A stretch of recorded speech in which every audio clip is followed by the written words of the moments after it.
I set up a big cooking stream earlier. Long story short, I guess I kind of had like a panic attack, which hasn't happened in a while. But yeah, I was having a little bit of a panic attack. So I took everything down, deleted the video. It was only live for maybe 10 minutes.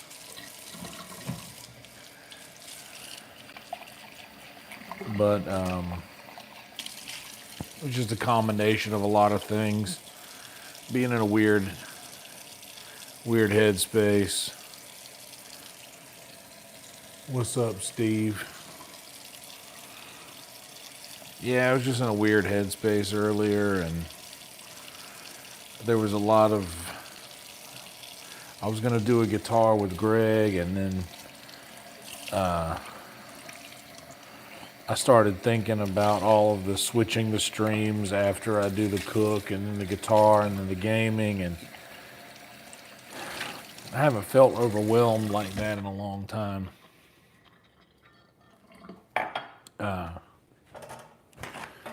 But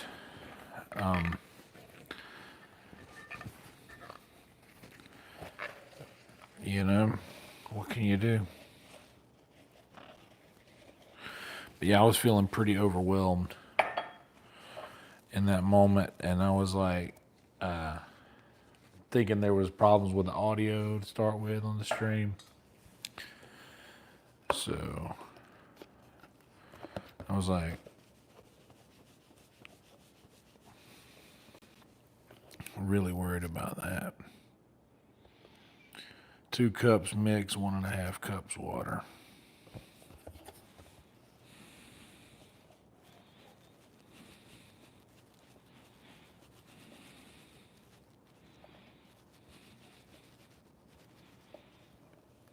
I don't think I got 2 cups mix. I got 1 cup mix, which will be fine. It's just for me. There's not even enough in here, I think, to keep, is there?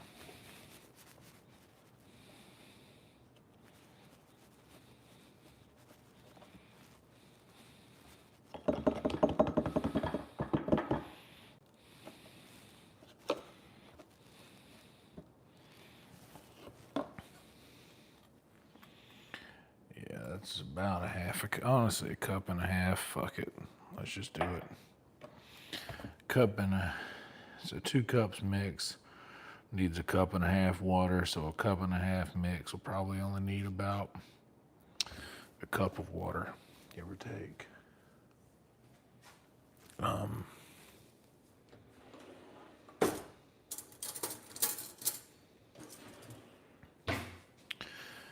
Yeah, I took my yeah, I mean, honestly, it truly is. It's kind of disrespectful to do that to Aunt Jemima after all these years. Like, everybody thinks it was like a racist thing, but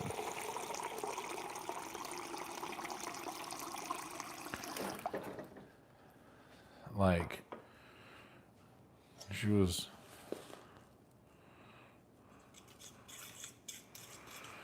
as far as I'm concerned, a fairly positive figure.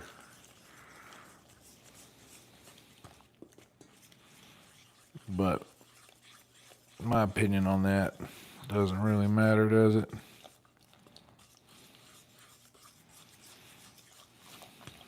Tell you what,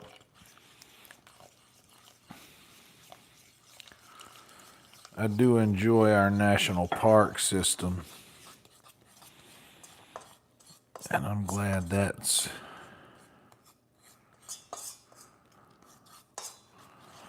kind of working itself out.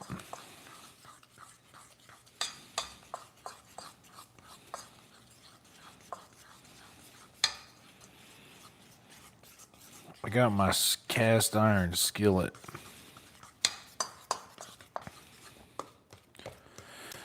on the stove, but that's not what we're going to use.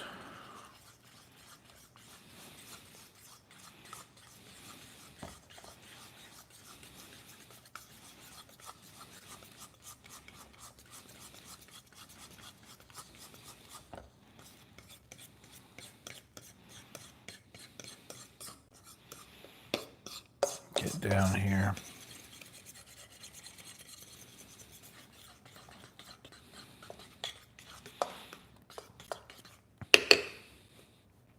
It's looking like pancake batter to me. Indeed, guys, like the video, subscribe to the channel. Sorry, I haven't been around much this weekend. I did virtual red band last night. And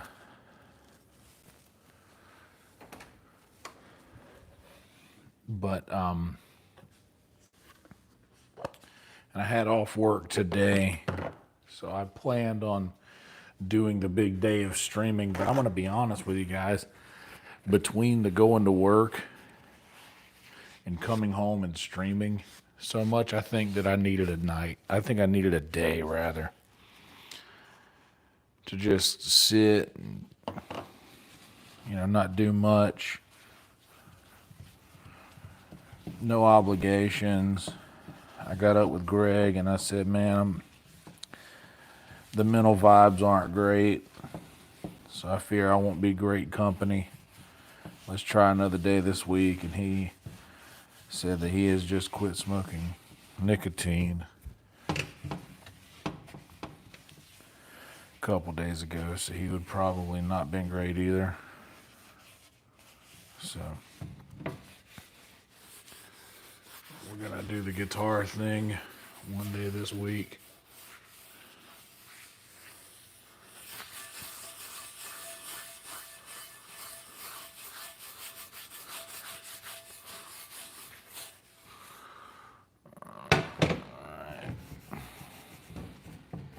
Seasoning the cast iron with some Crisco. That's how I do it. And give it a nice little wipe out.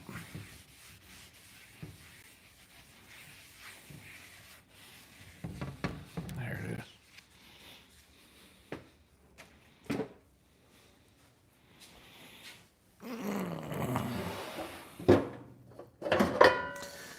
But I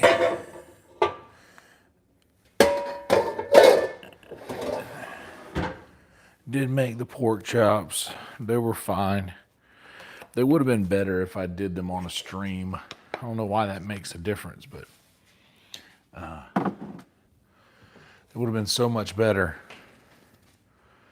if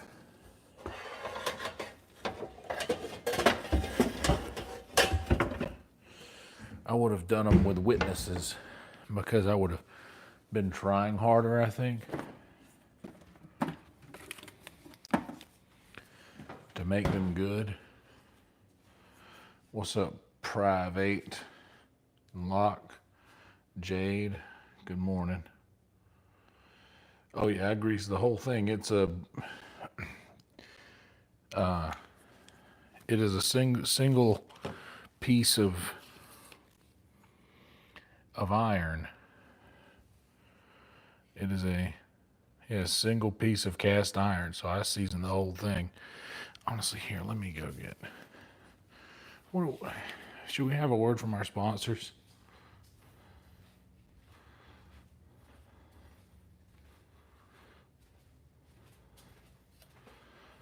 Better stay away from my breakfast.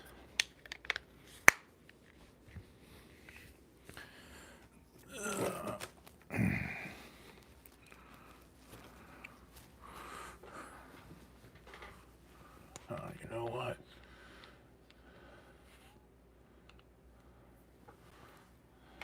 Stay way up there. And nothing.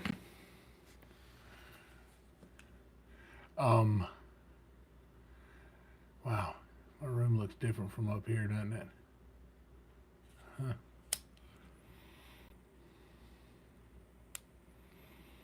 We'll have a word from our sponsors, and I'll bring this in there. I was doing it with just broken down mode.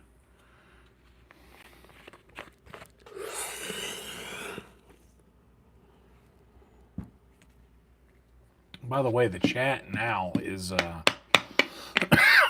showing people's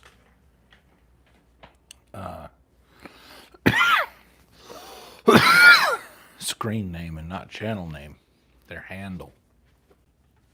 I've noticed.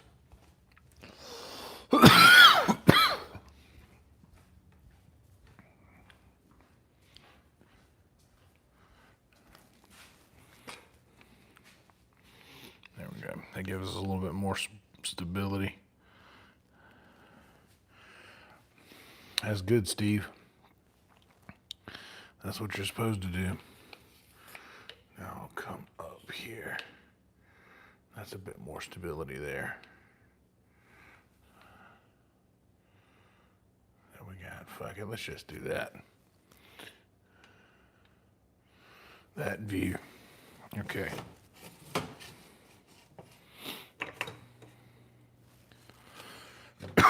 I have some bacon in here, but I'm pretty sure that it went bad, which is sacrilegious to let bacon go bad.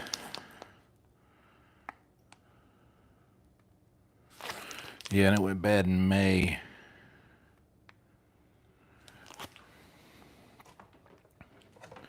So I'm gonna have to toss this. Sorry, I am letting you down. I'm sorry. I apologize. I know the error in my ways.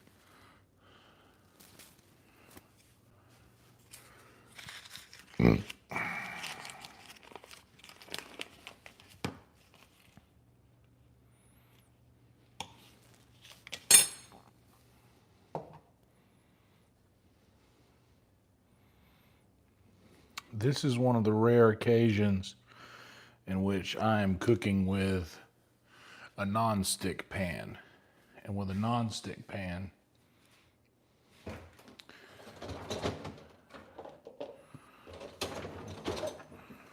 me wash this guy. With a non-stick pan, we use non-stick safe utensils. No metal, only silicone, plastic, or wood.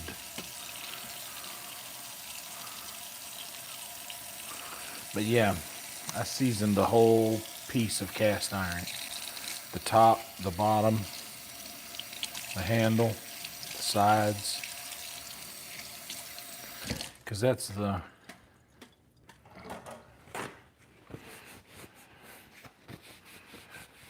thing, right? It's one whole piece of cast iron. So, on the menu, simple, pancakes. Just pancakes. You know? Just pancakes. Well, you're correct. It might not cover this whole pan, but all I need it to cover is just a little bit of one side of a pancake, you know?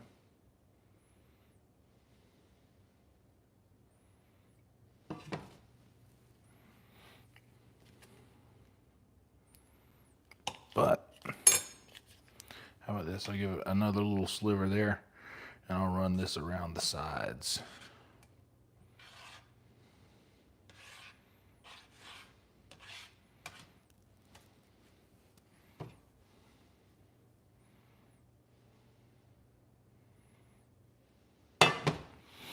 All right, now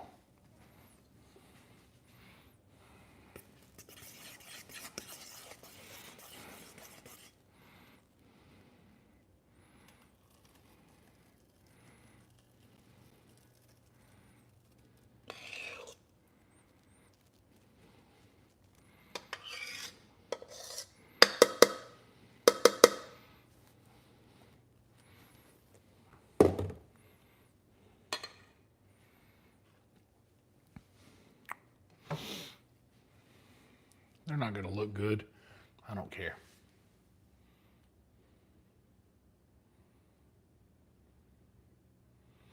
Oh, you got chosen to work Skankfest? Hell yeah, beer, that's sick. Oh yeah, I want to do more cakes, but that's the thing is you gotta use uh, like I'm not just putting butter in this thing once. The pancake is like a sponge, right? It's gonna soak that butter up. So by the time that side's done, all this butter around the edge here is gonna be barely enough. I'm gonna have to add more for this side here, you know?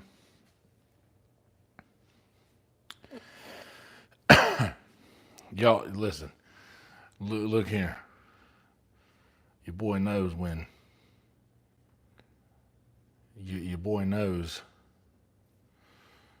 when to put more butter in something. Listen here. Your boy knows when to put more butter in something. You know what I'm talking about? I know good and hell well when to add butter something.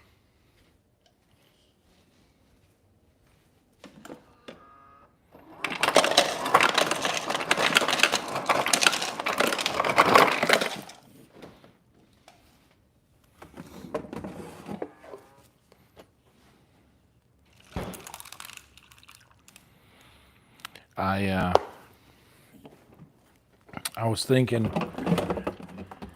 I had all of the cameras and everything set up earlier for the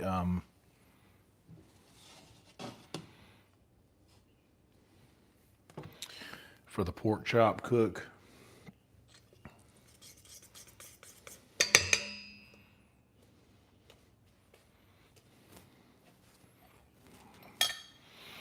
And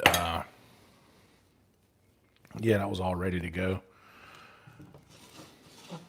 But I started thinking about, well, Netflix was going to be cooking something as well.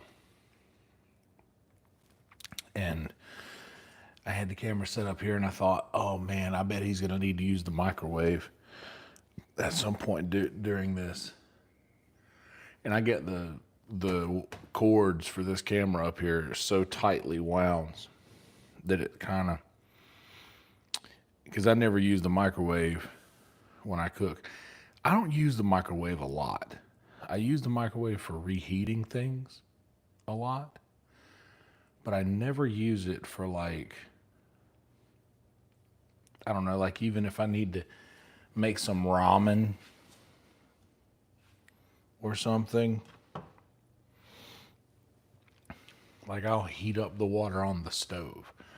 I made instant mashed potatoes tonight. I heated up the water on the stove because you don't even mess up a pot that way.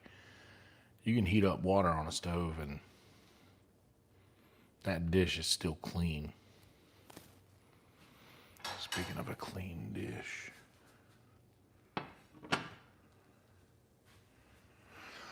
By the way, what's up, Imru? Phase 2 butter oil. I don't know.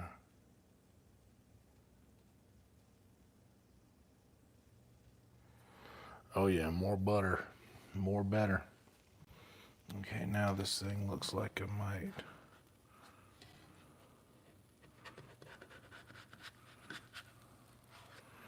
Be able to get under it.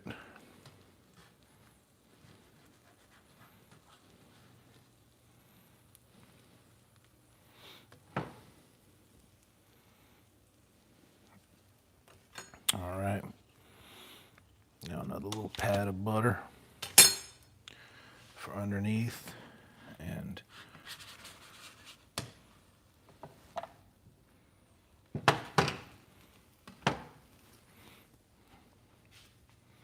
now that butter's melting under the bottom of that.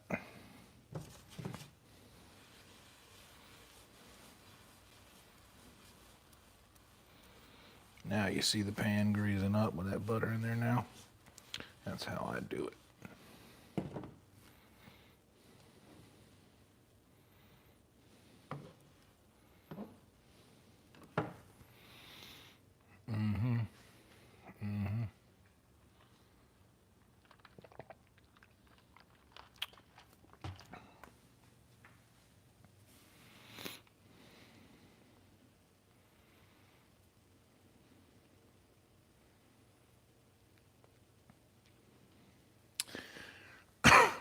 I used to do this back in my apartment in Merle's Inlet.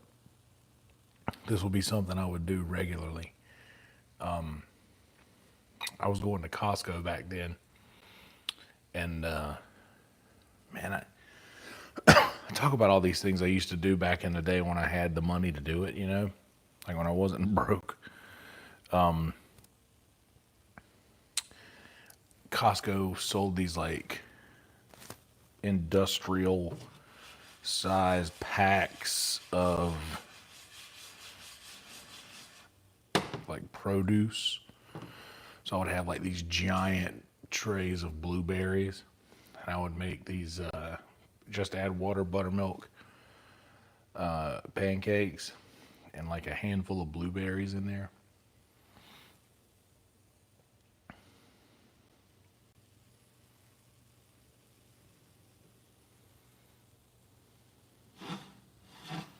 Got a nice little sizzle going on around the edges there.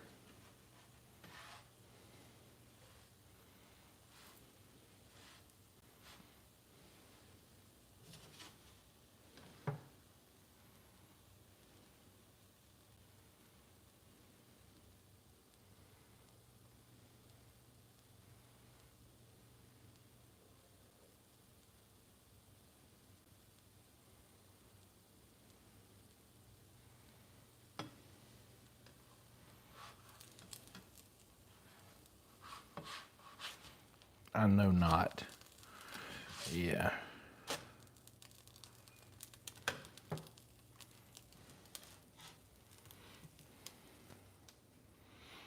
Gotta stop messing with it.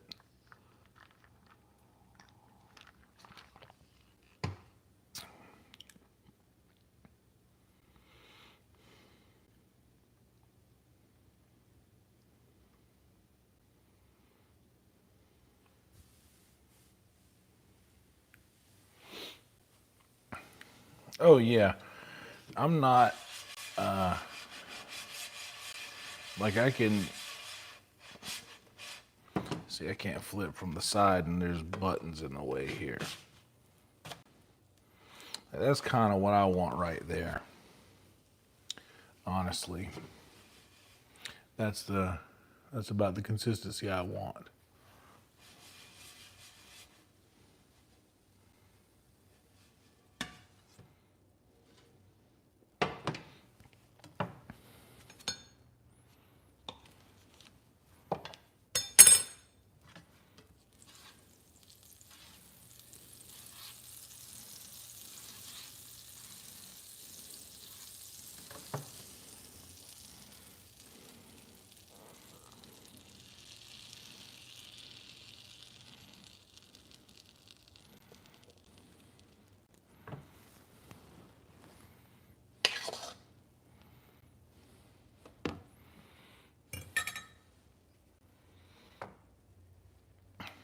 I like to make a couple of big pancakes.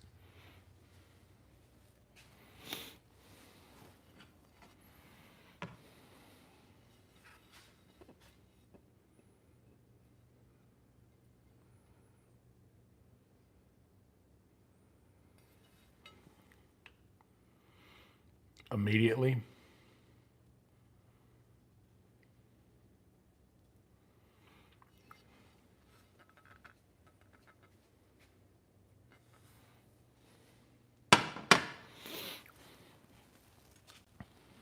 What I'm going to do is I'm going to hit it with just a little pat of butter in the middle there.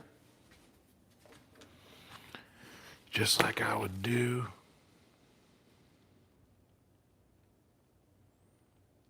and just a drizzle on top there. I'm not ready for this yet. This one and that one still got to go on top of it. But we'll give it a shot. It's not normally what I do, but why not?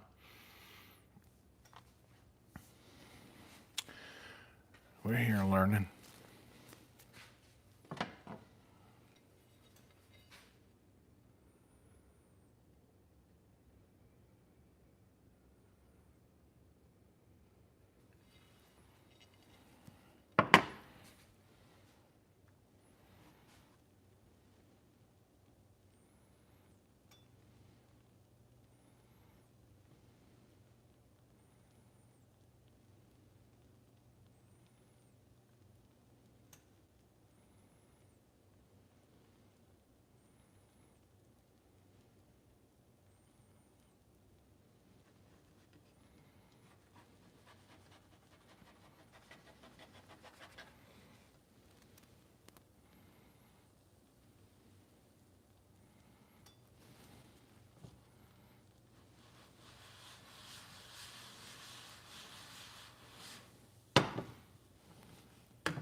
Oh, that's too much butter.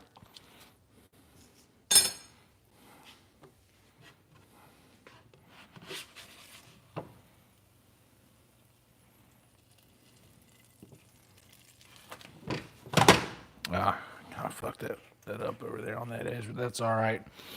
See that right there? That's my perfect pancake right there.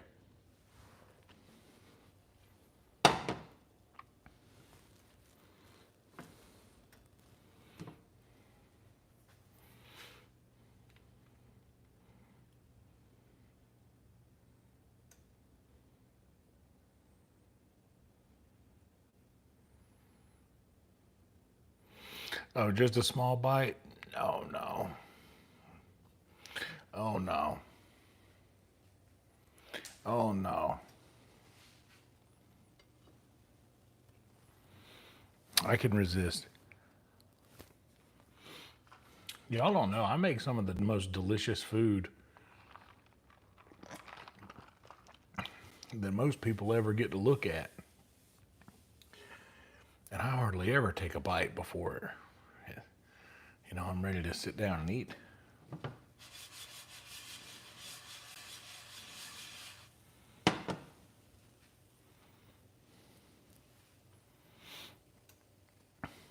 But I'm a crispy guy. I like things a little crispy. I enjoy that. Here's the thing. All of the things that I'm doing to it after this point is going to increase the sogginess. So I want it to be as crispy as possible before I add the things that are going to make it less crispy. That's my logic.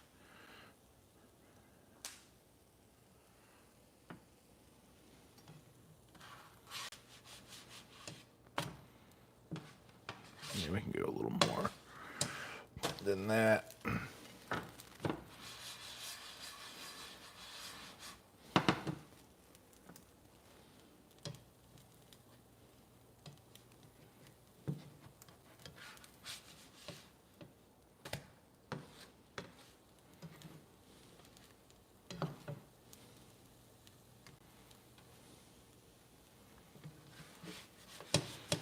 That looks like that'll be a good one.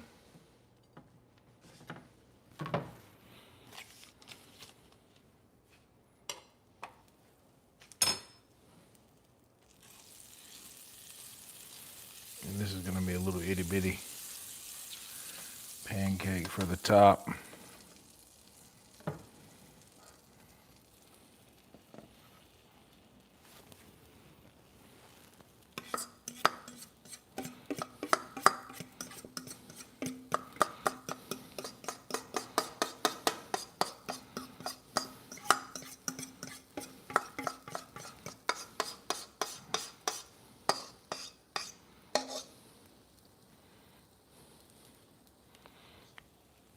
Yeah, that's enough.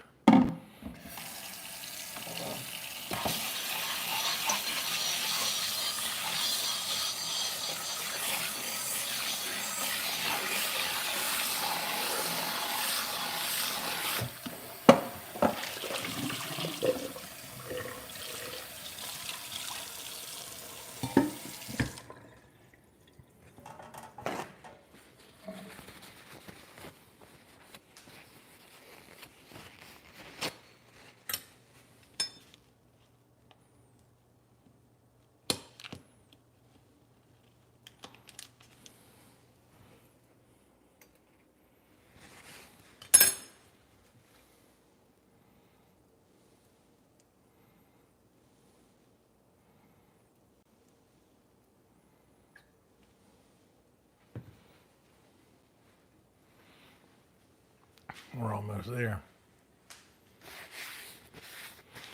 King Charles.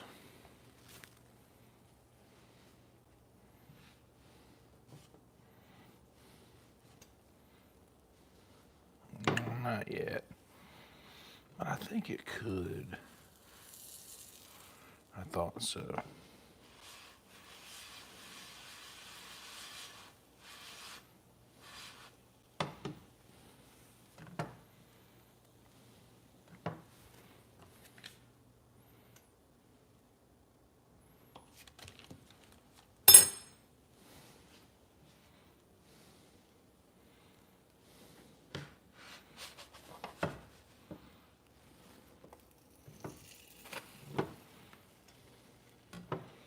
Perfect. Perfect, dude.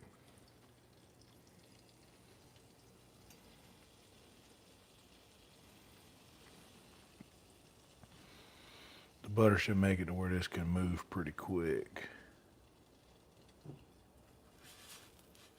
Yeah.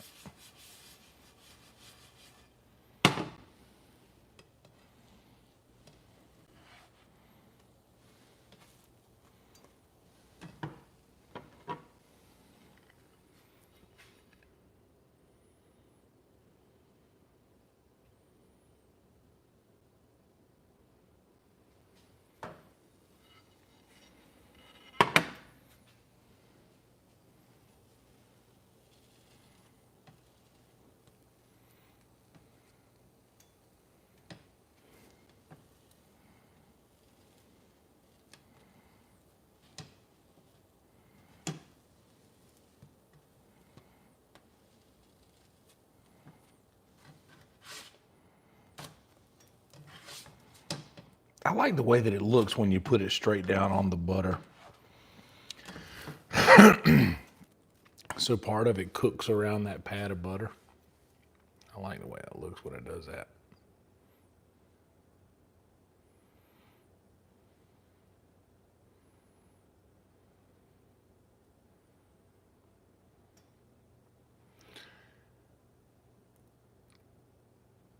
Squeeze the nozzle after filling to get a proper portion.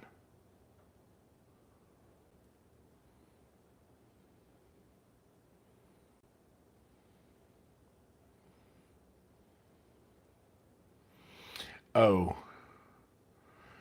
honestly, I'll show you this. This is usually next to my. This is usually next to the box that I have the mix in. I usually do it in this. The only problem that they don't tell you about when you do it like this is that the powder gets caked up around the corners in these bottles like this, but you can take it like this and just squeeze it in the pan like that. But I do keep the empty ketchup bottle in the pantry for that specifically. And I hardly ever use it, but it's nice to have when you do use it. Oh, that's what I like right there. You see that? That's what I like. Oh, yes. All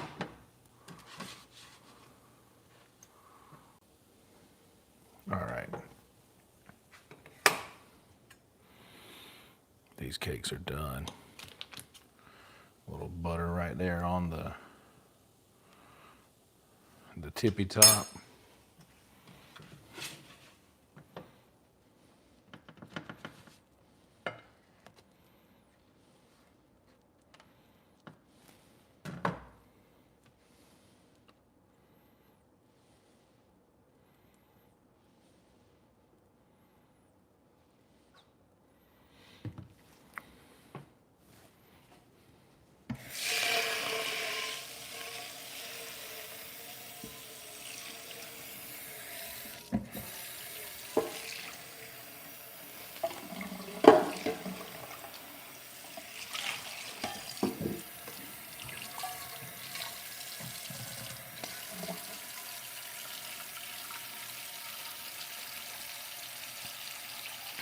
One of the best things about using a well cared for set of pans is the same for cast iron as it is for non-stick. That once it is cared for well, it is so easy to clean once it's done.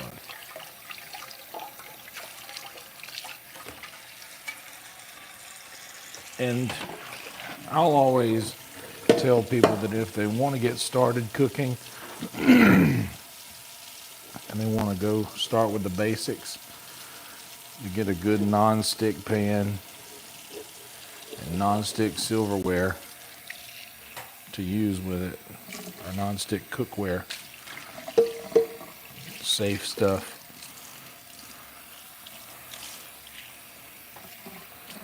It's easy to clean. And it's something that you can get good at using quick. And that's the most important part of this thing. Because if something is difficult and you make a mistake of it, you're likely to never try to do it again if you make a mistake doing something.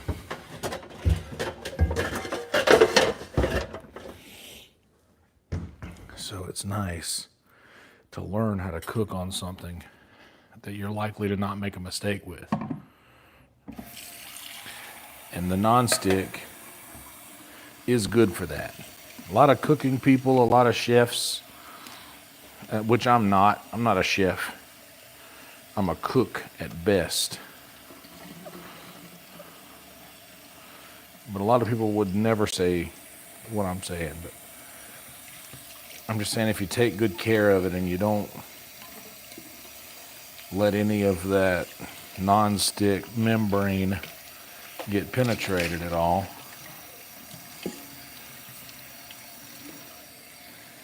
you end up with a really nice beginner dish.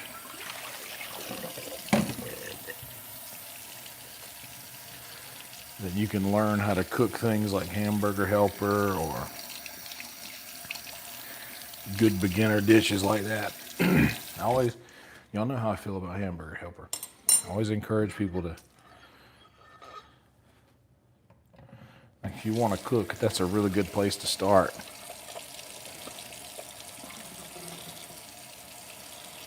It teaches you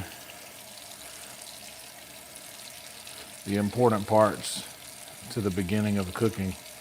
It teaches you all the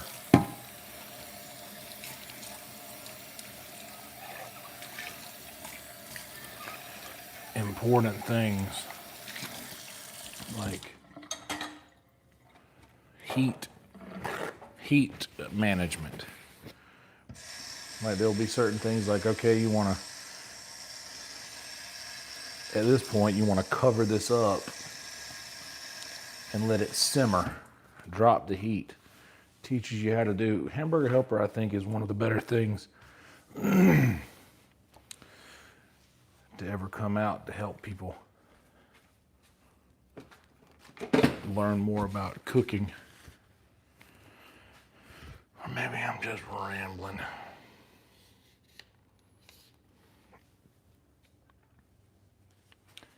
Or maybe I'm just rambling, dude.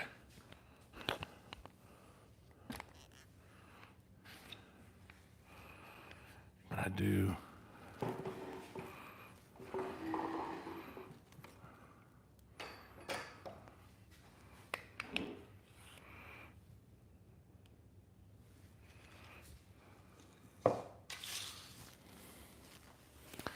But yeah, I think that's a good idea.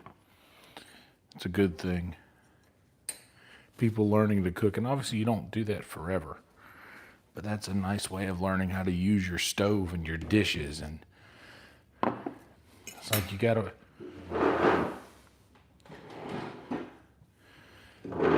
learn how to play You Are My Sunshine before you can move on to fucking Hotel California, you know? And Hamburger Helper is a really nice You Are My Sunshine. And after that, you can move on to like breakfast, because breakfast is a good meal to learn with. Eggs are easy to make. It's kind of hard to fuck up bacon.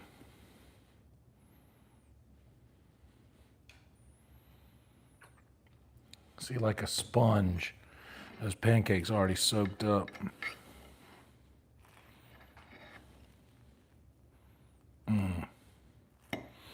Because we're working with syrup, y'all aren't going to be getting a lot of close-ups on these bites.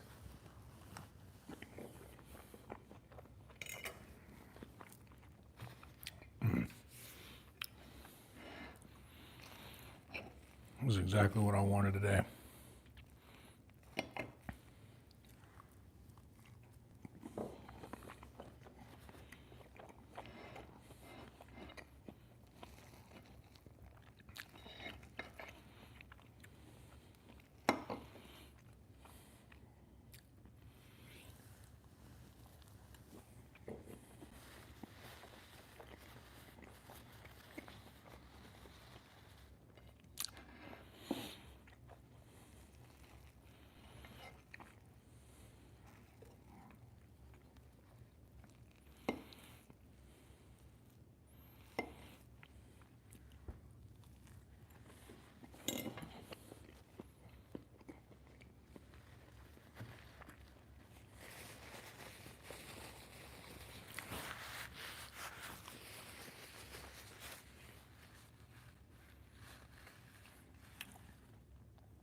Oh yeah, having any kind of like produce, like a strawberry or blueberry or peaches or bananas, fruit I should say, not produce.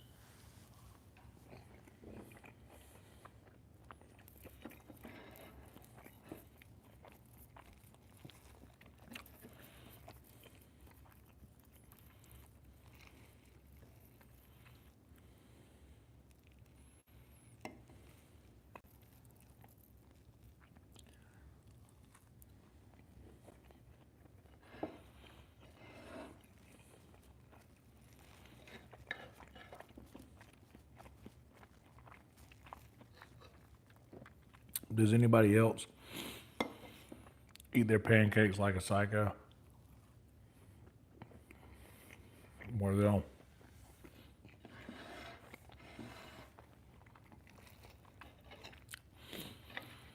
eat all the way around the edge, leave the center for last because you know that's the most flavorful port.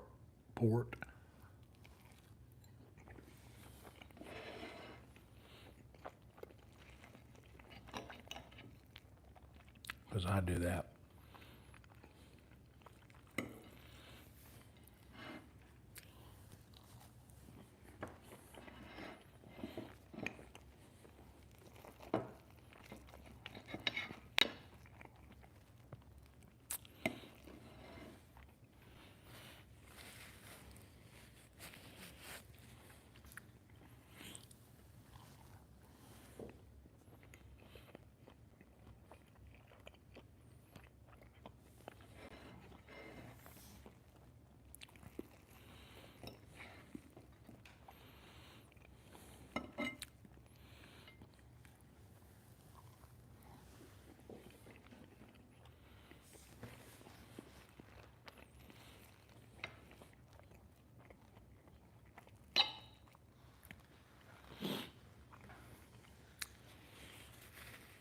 I was watching the new Squid Game. Since I didn't stream, I started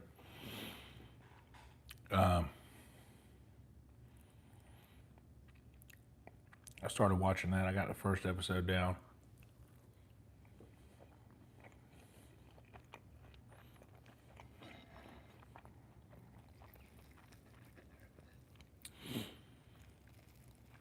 It's a great show, but I was already having anxiety today. I do have to show you this. Look at these. Look at how nice those are. You see?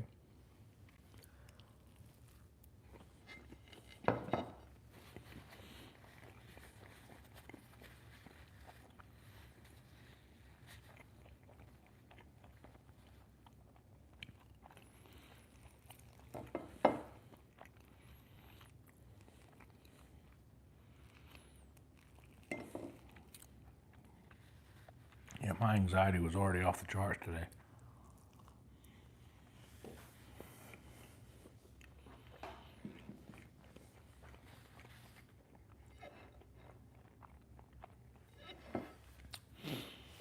Something was going on yesterday too, because I was at work. I had this. I had a big line.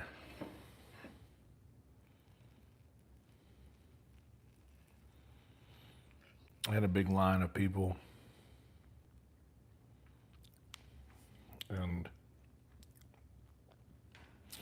my thought process was I'm trying to make this as quickly. There's a lot of people waiting to get into this show in line behind someone who doesn't have the things ready that I kind of yell out down the line. Not yell, I announce loudly. Hey guys, be sure to have your IDs ready and your tickets when you get to me here. But they get to me there and I scan their tickets and I'm like, can I see your IDs? And then they reach into their pockets or reach into their purse. And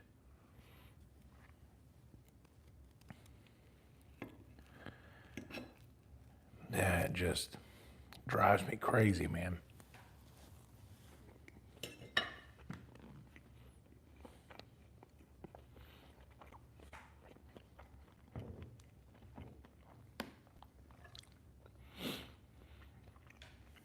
But I was having, and I was nice to people, but I would say that in line, and then and I was already saying it every few people, just to keep it fresh.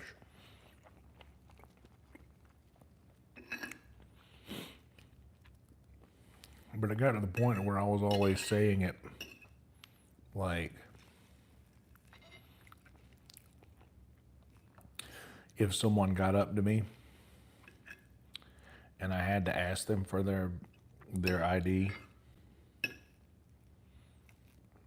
they're at like, after I've already announced it and they for sure heard me,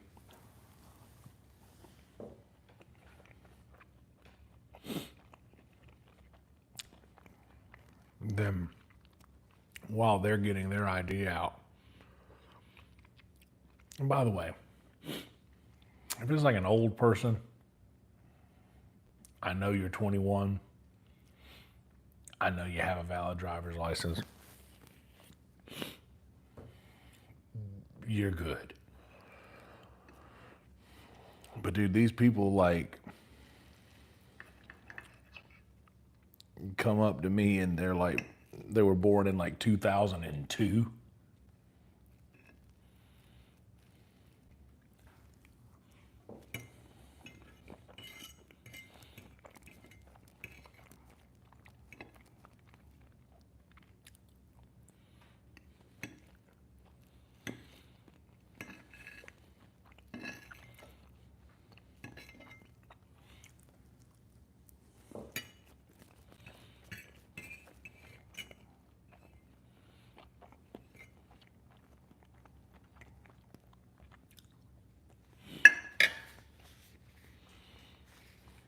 That specifically happened.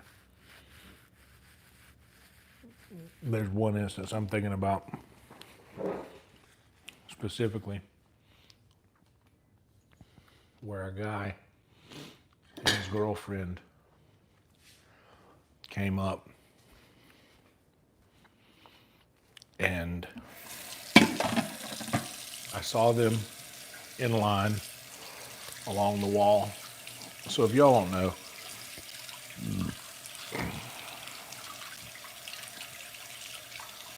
I work at a comedy club and sometimes we have very busy shows that have lines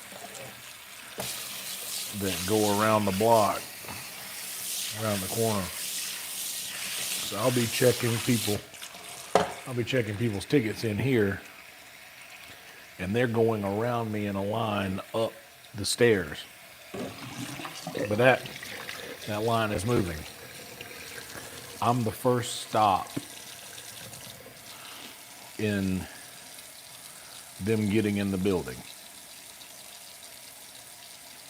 So they come to me and I scan their tickets in, check to see that they have a valid driver's license, form of identification. That's a Texas Alcoholic Beverage Commission law.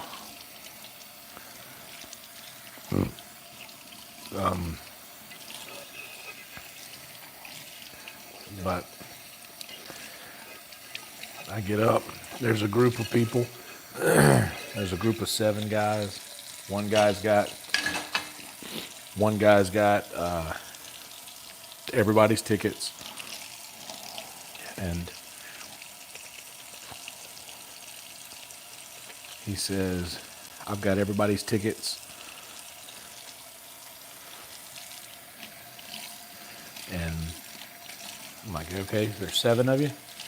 Yep. All right, well, and all 7 are here right now? Yep.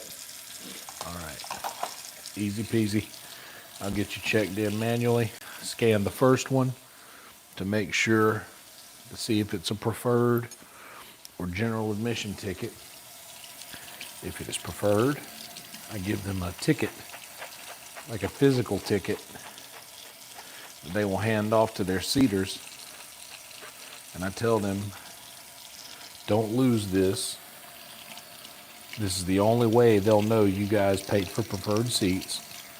And this is my way of telling them that. So don't lose this. But if they just got general, I just give them the wristband, say cell phone silent or vibrate. Be sure to grab at least 2 drinks to fulfill the 2-item minimum. And other than that, have a good time. Have fun. It's going to be a good one. And they're always so very kind. Oh, thank you so much. They're excited. It's a comedy night. It's a comedy show. They're having a good time. But checking in the 7 guys. I yell down the line. Usually when it's a group of 7, the guys have been pre-gaming a bit already. So I make sure to announce significantly, hey, I'm like standing up, pretty big guy, kind of imposing. Yell down the line, guys, make sure you have your IDs ready when you get to me. I'm not barking it like a jerk. I'm just speaking it matter of fact, because every single one of them had their IDs out. And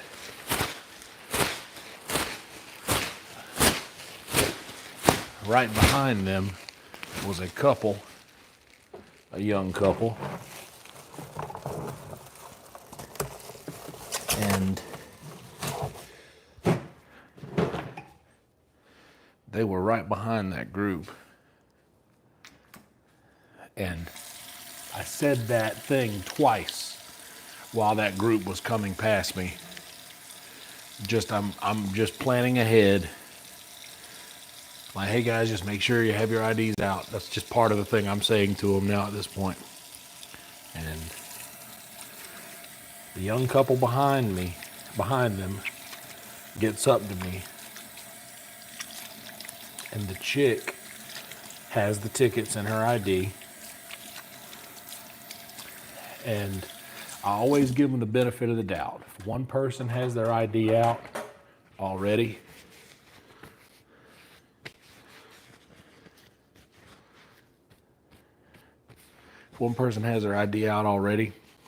I'll go ahead and start scanning in the tickets. She actually tried to show me her ID, and I said, hang on to that, let me get the ticket scanned in first. It's weird, I have a process. I want to scan the tickets in first, and then I'll see your ID. But while I'm scanning the tickets in, which takes a couple of seconds, I say, and both of you guys have your IDs?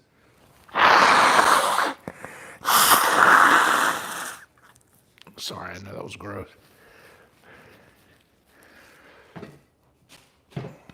Or I'll say some kind of like variation of, can I see both of your IDs?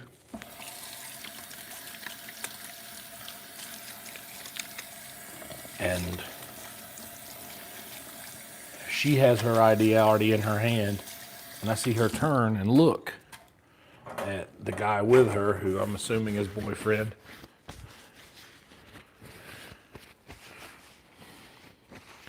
She turns to look at him as I'm putting her wristband on, because I've already got her ticket scanned and I've already got their IDs out. And as I'm putting her wristband on, I'm telling him, hey, can I see your ID?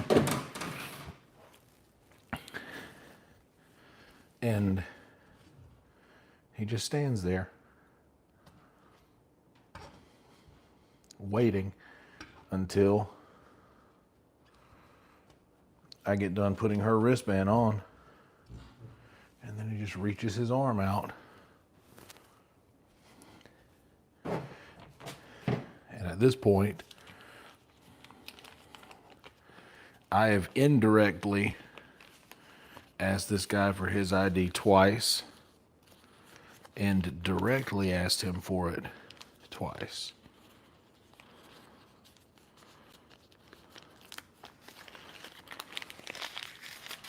And he's still standing there with his arm outreached, expecting me to put a wristband on it.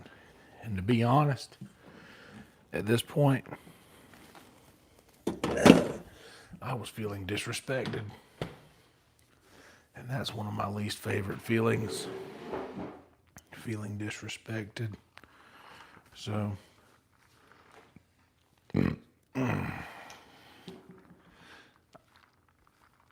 I made sure to look him in his eye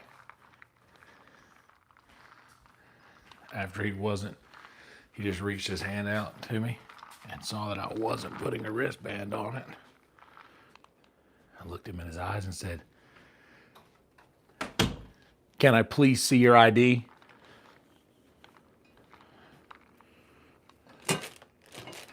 And yeah, I said it kind of like that.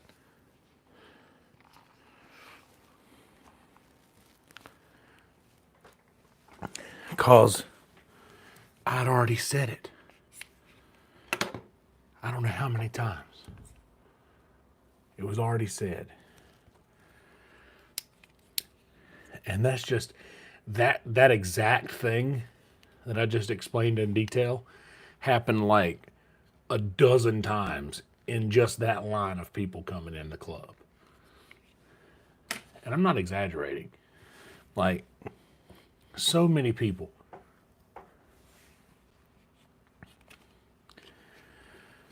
So many people just, I don't know if they don't pay attention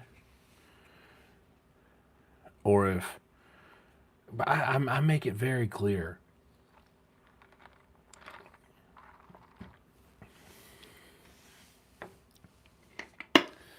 I make it very clear.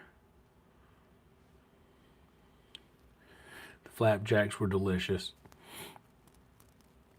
It was just what I wanted here at 6:45 in the morning. Shall we have a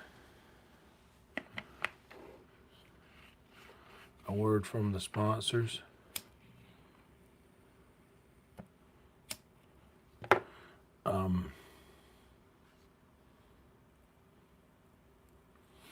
They were very good. It was exactly what I wanted.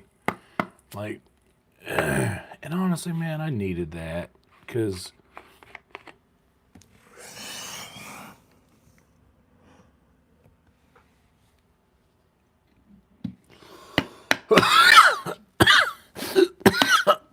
I go haywire when something goes wrong.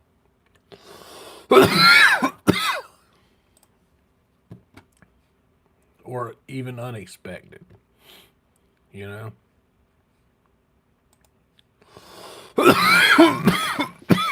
Even when something doesn't go wrong, it just goes differently than it goes differently than I thought it was going to go in any way.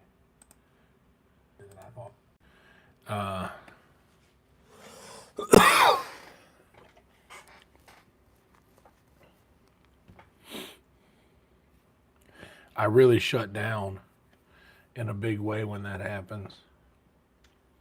And I don't mean to. But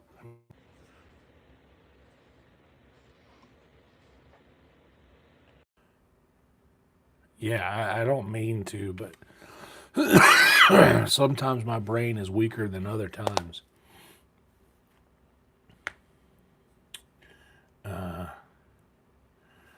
Yeah, Steve, can you believe it? Somebody made my bed.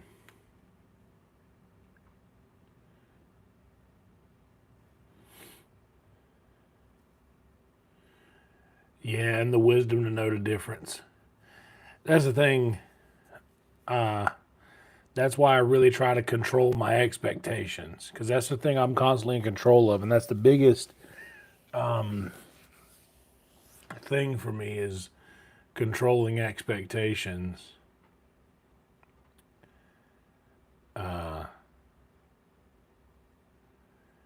Because I have absolute control of what I expect. So I try to get better about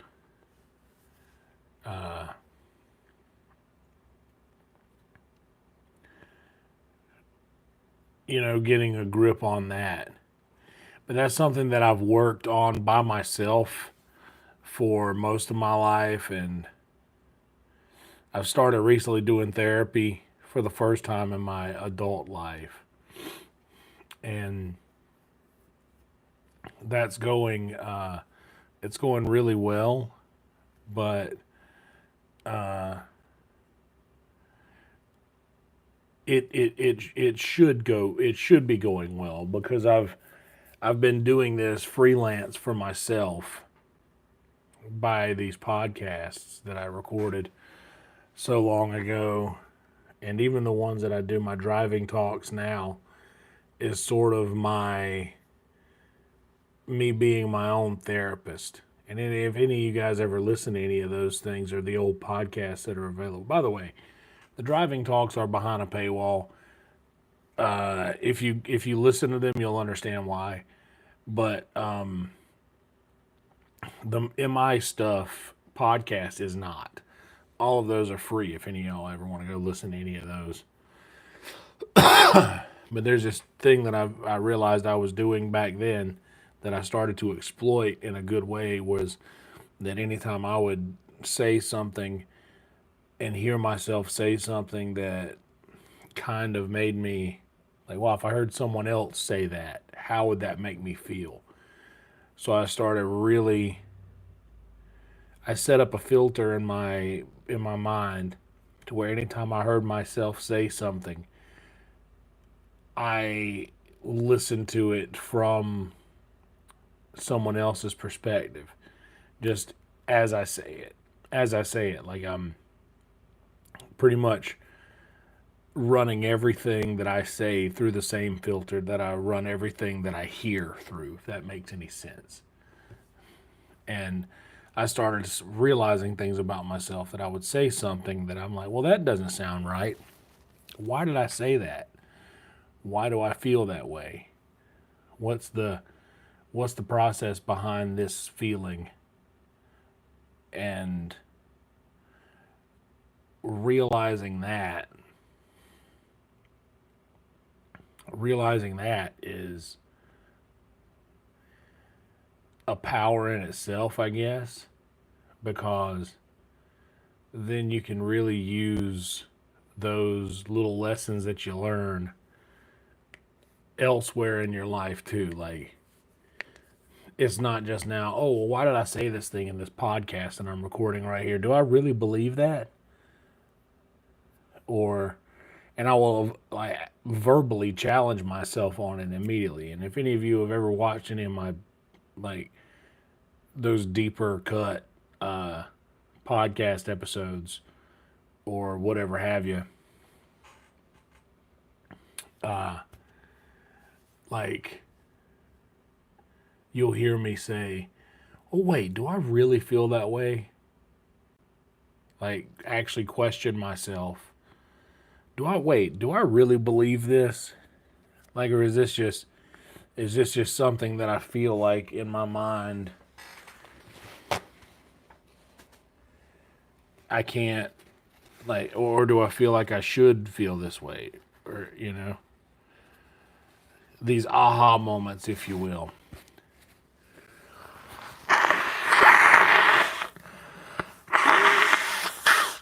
When I blow my nose, guys, I can feel it in my ear. What does that mean?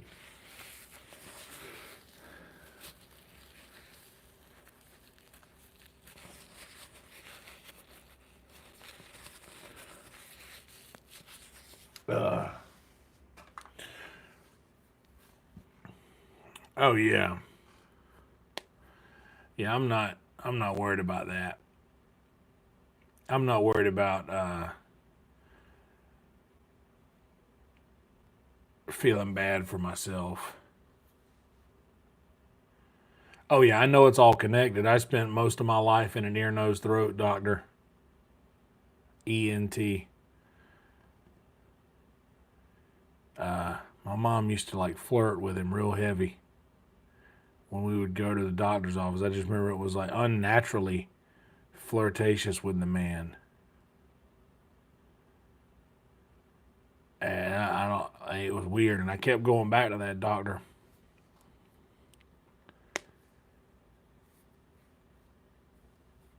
And yeah, like I had this thing going on where I had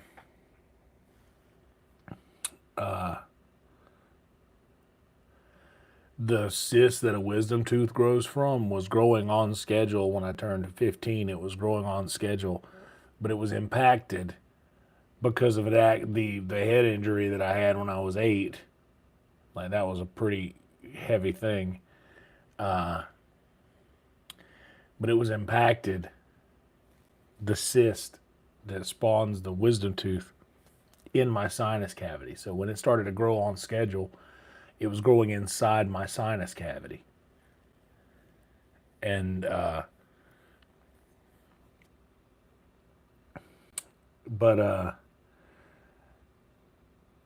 yeah, whenever I had the surgery to have that removed, and it was malignant,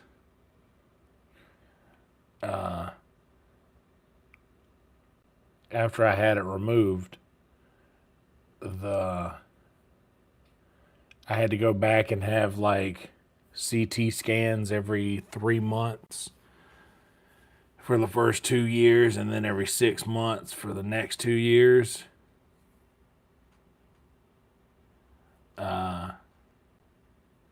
So yeah, from when I was like 15 to when I was 18.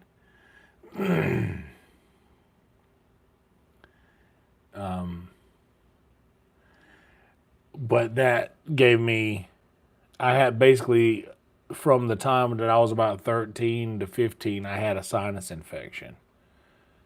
So it was like just that cyst being there and slowly growing on schedule from when, you know,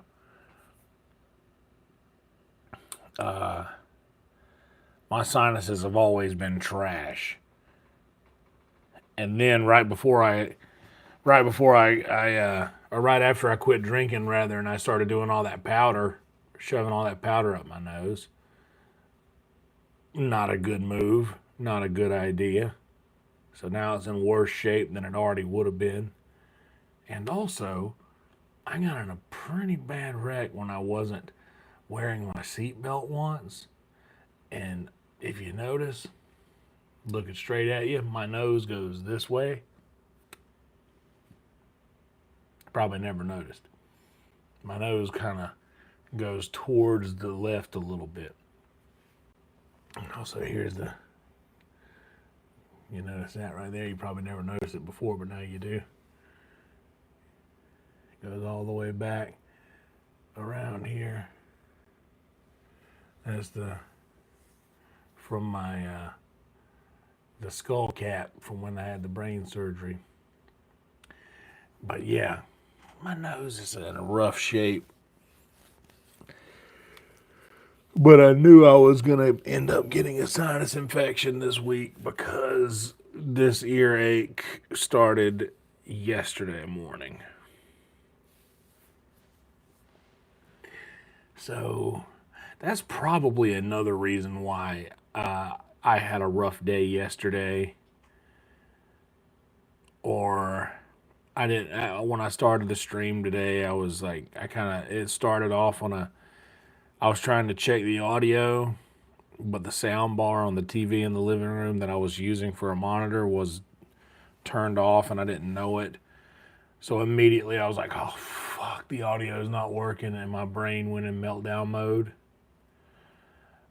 And by the time I realized the sound bar was off, which was almost instantly, but it was already crumbling. So, yeah.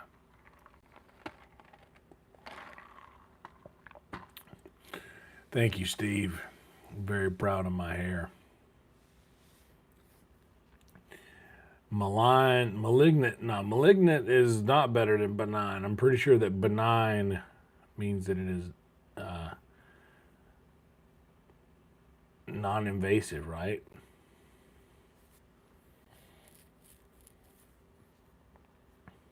Damn, dude, that sucks a lot.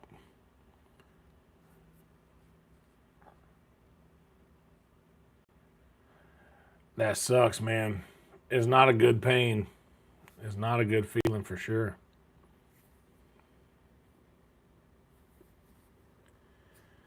That is not a good feeling, bro. Yeah, benign is the good one.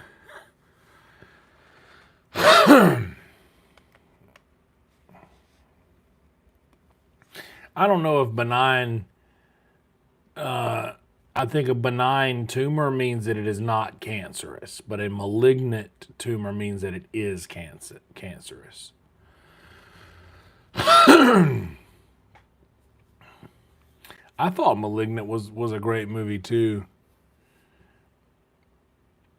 Uh, yeah, I thought it was good. I got another couple movies that I gotta watch. I forget, one of them's a movie off of Shudder, horror movies, and another one is shucks, the one where Al Pacino plays the exorcist. What's it called? I forget. Anyway, I don't know. But yeah, that all of that a huge sidetrack in that all of this stuff that's been going on with my ear and now bleeding into my sinuses.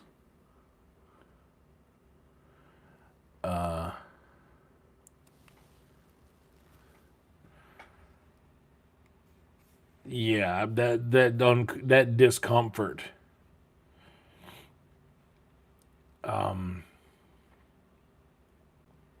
That discomfort is probably just adding to the situation and probably causing me to panic out a little bit earlier.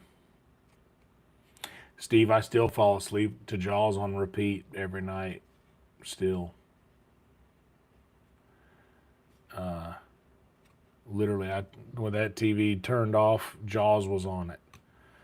I've been watching it for so long that it's not even the like when the 50th anniversary came out. I was like, oh, cool. Now there's memes around of this thing that I watch all the time. The lady, the lady who played the first kill in that movie passed away earlier or last year, like not long ago. She had just passed away, and I remember like that's a thing that the first kill in a horror movie is always like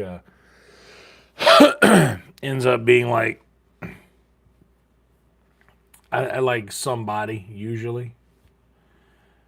Like it's a funny thing. Like the first girl to die in a horror movie usually is like some really like for instance the first kill in or the first well I guess that technically wasn't the first kill in the first Scream. It wasn't Drew Barrymore. It was technically her boyfriend, wasn't it?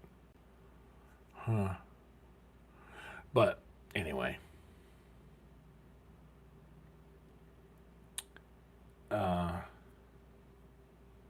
Johnny Depp. Oh, and not Shutter Island. I mean Shutter, the horror movie streaming platform. DDER.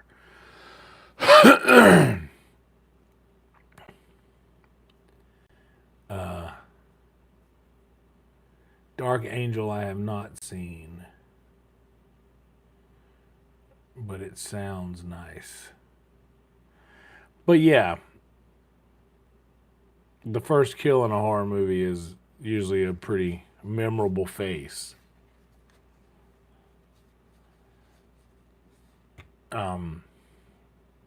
Jaws is such a good movie, man. That there's one scene in Jaws where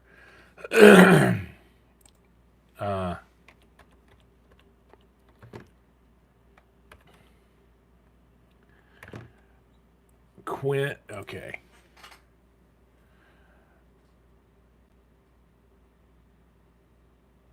It's my favorite.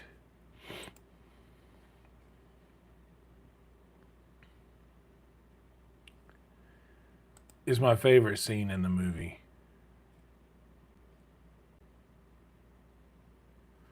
Where he said,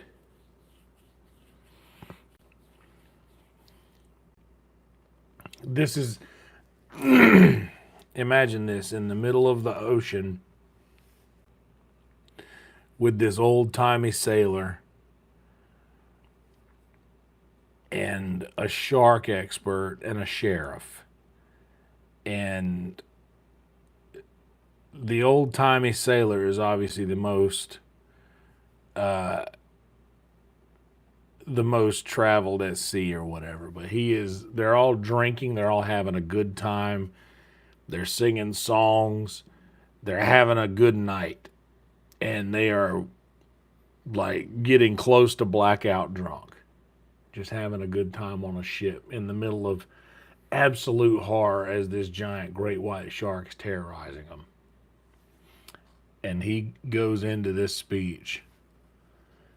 A Japanese submarine slammed 2 torpedoes into our side, Chief. We was coming back from the island of Tinian to late.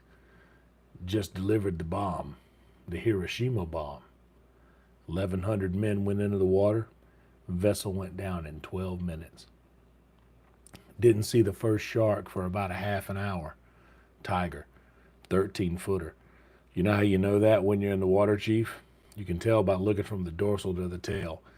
What we didn't know was that our bomb mission was so secret that no distress signal had been sent. They didn't even list us overdue for a week. Very first light, Chief, sharks come cruising, so we formed ourselves into tight groups. It was kind of like old squares in the battle, like you see on a calendar, like the Battle of Waterloo, and the idea was shark comes to the nearest man. That man, he starts pounding, hollering, and screaming, and sometimes that shark, he'd go away. Sometimes he wouldn't go away. Sometimes that shark looks right into you, right into your eyes. You know the thing about a shark? He's got lifeless eyes, black eyes, like a doll's eyes. When he comes at you, doesn't seem to be living until he bites you, and those black eyes roll over white, and then, oh, you hear that terrible high-pitched screaming. The ocean turns red in spite of all the pounding and hollering. They all come in and they rip you to pieces. You know, by the end of that first dawn, lost 100 men. I don't know how many sharks, maybe 1,000. I don't know how many men. They averaged 6 an hour. On Thursday morning, Chief, I bumped into a friend of mine, Herbie Robinson from Cleveland, baseball player, boatswain's mate. I thought he was asleep. I reached over to wake him up. He bobbed up and down in the water like he was kind of upended. Well, he'd been bitten in half below the waist. Noon the 5th day, Mr. Hooper, a Lockheed Ventura, saw us. He swung low in and saw us, a young pilot, a lot younger than Mr. Hooper here. Anyway, he spotted us, and 3 hours later, a big old fat PBY come down and started to pick us up. You know, that was the time I was most frightened, waiting for my turn. I'll never put on a life jacket again. So 1,100 men into the water, 316 came out, and the sharks took the rest. June the 29th, 1945. Anyway, we delivered the bomb. Dude, just that gem sitting in the middle of Jaws. That bit of monologue, it is just, you love to hear that. He does sound like a pirate almost, dude. Robert Shaw was great.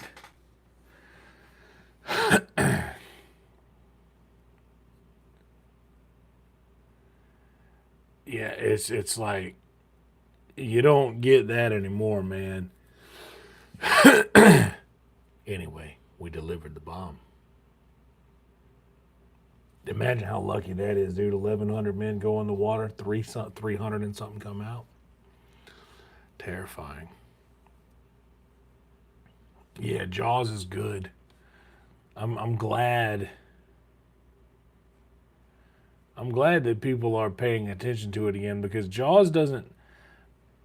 It's not like your Friday the 13th or your Halloweens, as far as or your Friday or your Nightmare on Elm Streets. You know, it doesn't.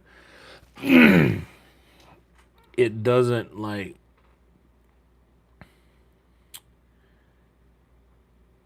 have the same cult following that those movies have. It's such an underrated horror movie for its time, dude. Like, and by the way, the sheriff's wife in that movie is a smoke show, dude. Like, just an older lady, absolute bombshell. I mean, dude, so good. And it goes unstated too. It goes like unsaid how hot she really is in that movie. Yeah, the beach scene in the bathing suit, or the morning scene whenever they wake up in bed next to each other, and she's just laying there, like on top of the covers. Like there's just it's that's such an attractive uh, situation. Good looking woman, let me tell you. Um, yeah, I like Jaws.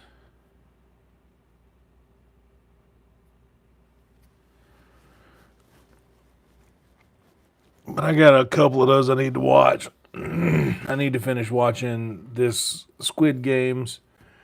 You got 5 more episodes of that. I might watch another one before I go to sleep. It's already 7 o'clock. Watched a few videos on how to make bread at home.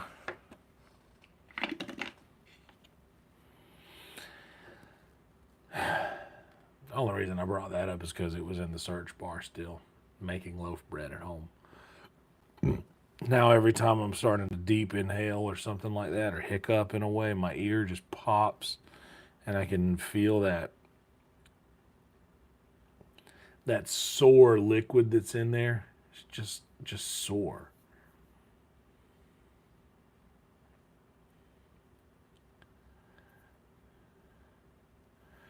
Oh yeah, that's the thing. Is like you look at the age of these people, like Hooper, uh, um, Richard Dreyfuss in that movie was like he was young. He was in his 20s in that movie. How old was Richard Dreyfuss in Jaws? He was 27 years old when he starred in Jaws.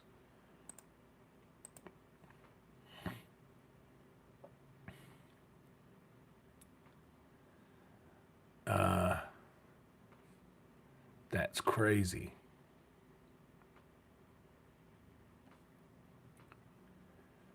To think at 27 years old, he still kind of looked older in it. I guess it's just because I remember seeing him in all these movies as an old man, you know. So maybe I just remember it like that because in all of these other movies he was in a cool movie called Leaves of Grass cool Edward Norton movie that you should watch. I don't even think you should know anything about it. You should just watch it.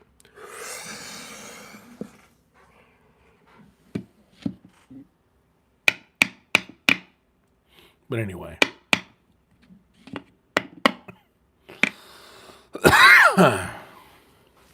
Long story short, I had a little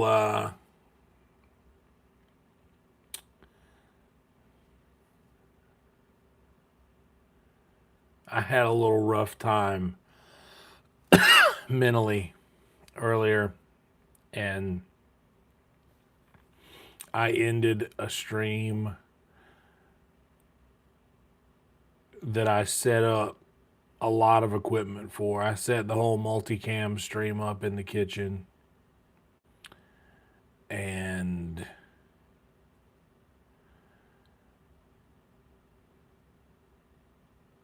I changed my mind. I thought about the whole, like, how will I transfer the stream over to the guitar thing and then to the gaming thing? If I'm doing it with the 3-camera setup, am I just gonna have to, like, do? And I know that that's a crazy thing, but, like, I started thinking about it, and then I guess there was some little part of me that was like, why am I working this hard? Why am I working this hard on my day off? And I guess now that I'm kind of looking back, my body was sort of telling me, hey, just chill, because I think we're getting sick right now, sinus wise and stuff. So, like, how about we just kind of harness some of that energy and take it easy tonight? And I think that might be a little bit of what happened. But either way, I quit the stream, and I quit the stream, and I planned to play games. But then when it came around time to do that, I didn't feel like doing that. I think I got the title changed and everything. Sleepy Skyrim Cozy Time. I thought that was a cute name. May try it again tomorrow night. But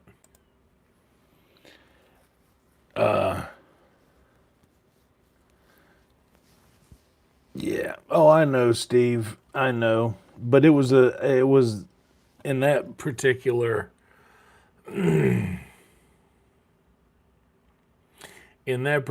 moment, I think that maybe I just didn't want to be seen.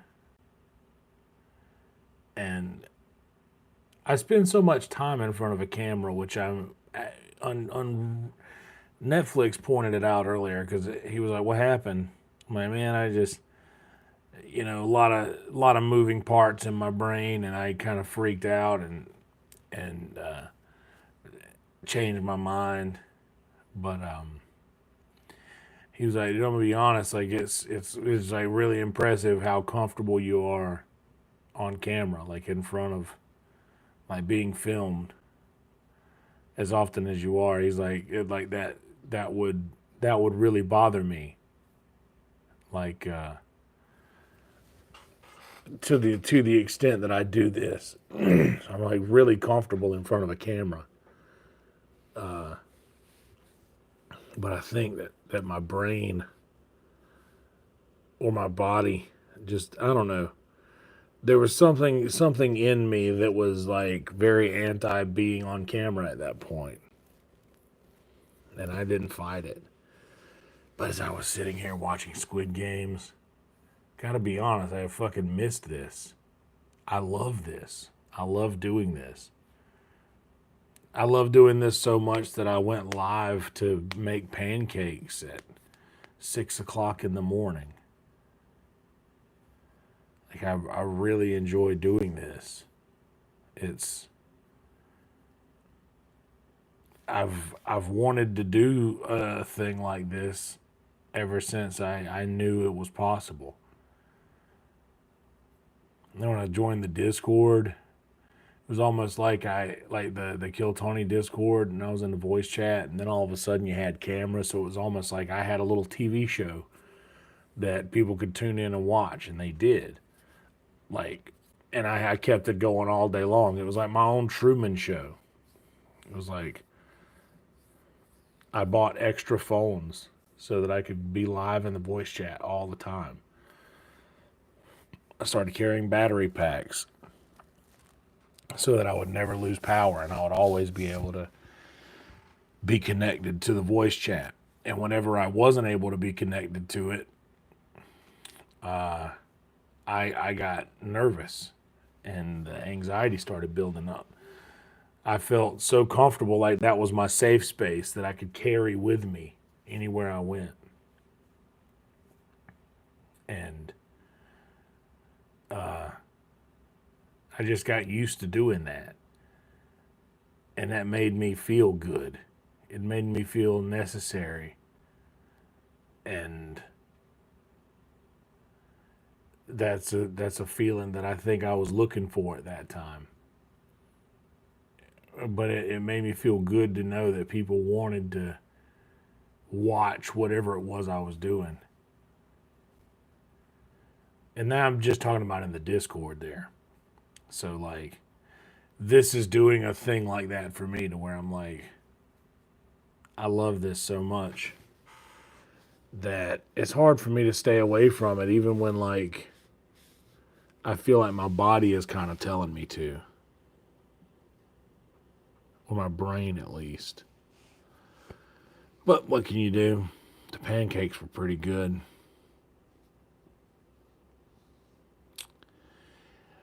Netflix wanted to cook roast beef sandwiches. He was going to be doing that alongside me while I cooked my pork chops. And then I thought, like,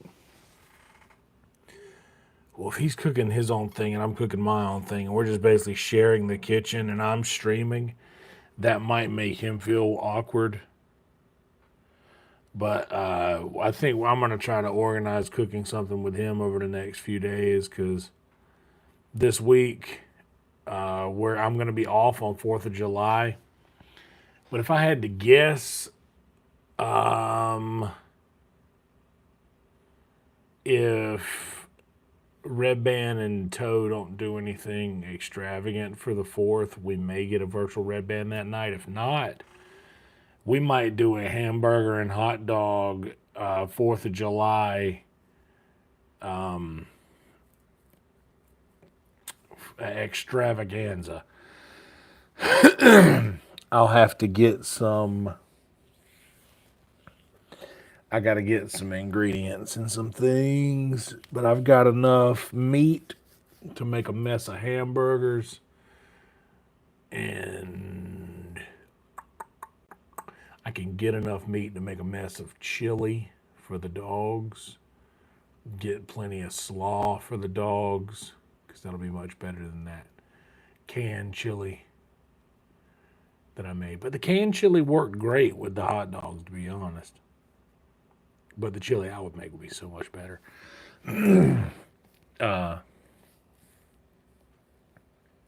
Yeah, so we'll plan, if we don't do a virtual Red Band, we'll do a 4th of July grilling stream. But anyway, my eyes are getting close together. They're wanting to shut. We've already had a couple words from our sponsors. I don't have anything else for you. This is a simple thing. I don't have an outro to roll. This is just a check-in because I kind of ended the stream a little abruptly, and I don't know if you guys saw the notifications. I deleted everything. So if you saw the notification and tried to click it, saw that it was deleted, or if you didn't see that it happened at all, figured I wanted to give you guys a little closure. We're all good. Everything's fine, and we will be streaming right after Kill Tony tomorrow. I miss Lydia. So I'm going to go see her tomorrow night right after Kill Tony. So expect that. Be excited for that. And until then, be good people and do something nice for somebody and don't tell anybody that you did it. Roll Tide, everybody. See y'all tomorrow.